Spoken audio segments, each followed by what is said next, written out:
Мына кечээки неме боюнча баарын тазаладык. Бир частный территория. Бир жума мурун эле тазалап кеткенбиз. Бир жуманын ичинде ушундай мусор кылышыптыр.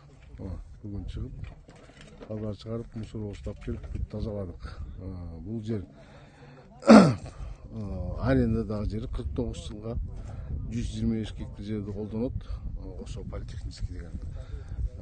Жылыма 1000 сом төлөйт. Ошол эки кишилерди мен чакырып атып тажадым. Келишпейт, игнор кылышат. Теңине алышпайт да айыл өкмөтүнүн. Ошо менен мына могу бутиктер ушинтип 20дан 30дан туристтерди алып келишет. Ушул жерге келип чай ичишет, тамак жешет.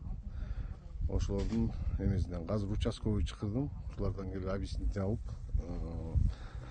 эмнеге туристтерди алып келет, на основании чего деп. Өткөндө да мен Facebook баракчама неткем, чыгаргам, что тоонун башына алып келип мусор ташышат деп.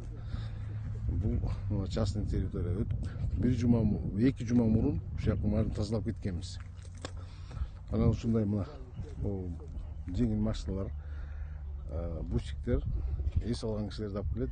Бирөөзү өшө деген бар буякта. Ошол жака чыгышат, келип ушул жерден чай чемегин ичип, анан мусор ташташат. Если частный территория болбосо, эч мындай болмок эмес. Эми мынакей мен бүгүн шлагбаум жаптырам дагы. Ар бир бутикке киргенине акча төлөтүп, мусорун мынакей ушундай балдарга айлык көп берем.